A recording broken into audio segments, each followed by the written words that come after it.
Hey, how's it going, everybody? Welcome back to the channel. If you're new to the channel, my name is Big Ball Vlogs. I do reviews, news, everyday vlogging, and every once in a while I'll do a tutorial. If this video is educational or somewhat entertaining, please consider smashing that like button and maybe subscribing to the channel for new videos when I post them. So, I know I'm late. I'm shooting Monday's video on Monday again, and it is 5:40. But yeah, there's a lot of things going on in the background. I lost my job 5 months ago, and I'm starting another one on Monday. So thank you for that. Also, just working on like 5 projects today. And I wanted to talk about today. Title of this video is BBV has moved on to FPV. But before I get into that, I wanted to thank a couple people. I wanted to pay it forward for some people who have done right by me. First is Evan TM on eBay. No kickbacks, no affiliation with this guy. You know, I'm a competitive price shopper, so I did the research for you, and I needed some 3D parts printed, or 3D printed parts, and he provided great service, great turnaround for a low cost. So if you need something 3D printed, please go over and check out Evan TM on eBay. If you need something, he might be able to help you out. The next is at DJI_Nimbus on Instagram. He actually bought the Mavic Air 2 for a fair price. I mean, I try to give people a break. I mean, I know it wasn't new. I had it for a couple of months. I threw in a set of additional ND filters, and I kept very good care of it.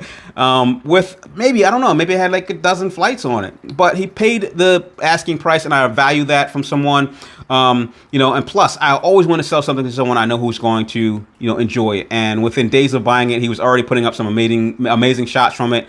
So go check him out on Instagram if you want to see what the Mavic Air 2 I used to own is doing in someone else's hands.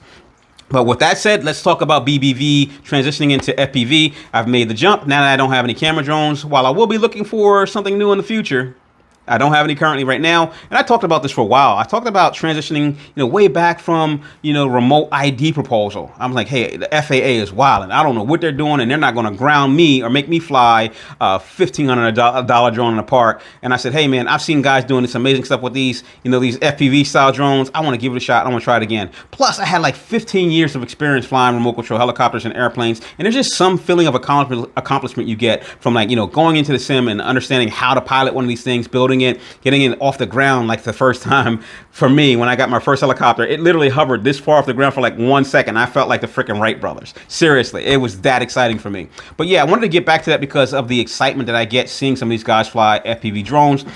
So what I wanted to do is talk to you about what I have gotten into so far. I am by no means an expert in this. If you want expert, go watch Bartwell, go watch Roto Riot, go watch some of these guys who know what they're talking about. For me, I am learning this as I am talking to you right now. I've got a beta flight running over on this computer to my right.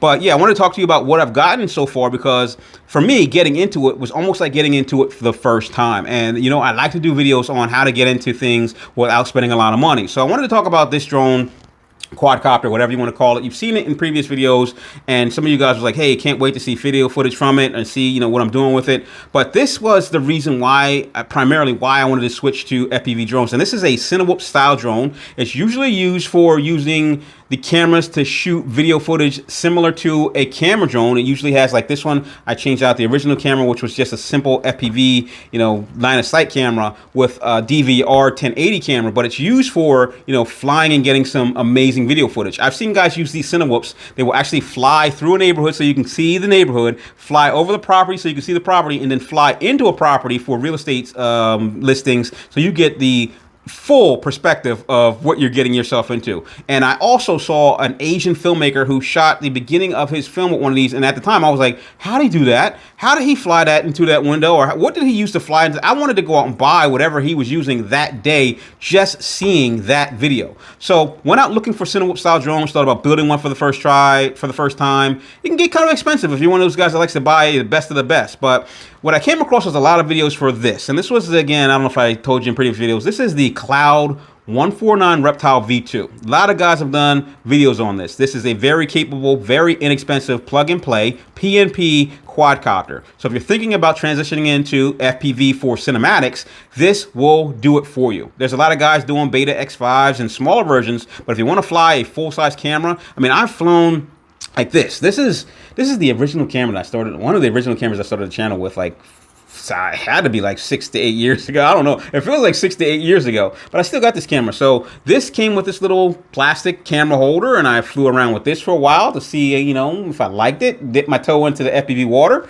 I got brave enough to bolt on a very expensive, and for some reason they've gotten even more expensive, Insta361X. I've actually even bolted on my GoPro Max, which has a couple of expensive pieces of lens on it, so of glass on it for the lenses, and if you crash it, you're going to be crying. And then I realized that, you know, if I put in a DVR 1080 camera, I can get similar effect or similar video and stabilize it in a stabilizing software, and made this thing a lot lighter, flies a lot longer. I can get like 8 minutes of flight on this. I know it sounds crazy when you say 8 minutes of flight versus like a 30 minutes of flight or 20 minutes of flight from a Mavic style drone, but for 8 minutes, I can get some pretty impressive footage. I can stop, shoot it here, shoot it there. You know, you're only going to get like 30 seconds or 10 seconds of video every time you take it up. And I can shoot through trees, and I can shoot under cars, a lot of stuff. I'm actually going to show you that in a second. And I really do like this drone. So if you're thinking about getting into the hobby, I just want to kind of get this started with, you know, an inexpensive setup. Something just went out.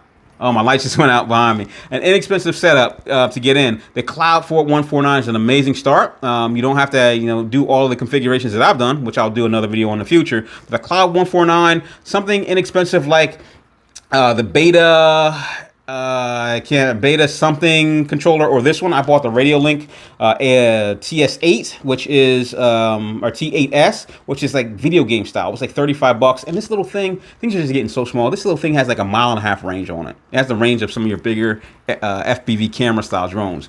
So this was like 35 bucks. This whole build was like 144.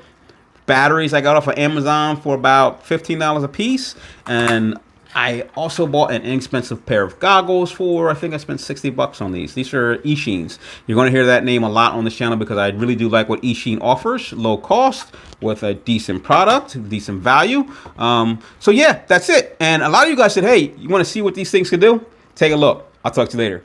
Peace.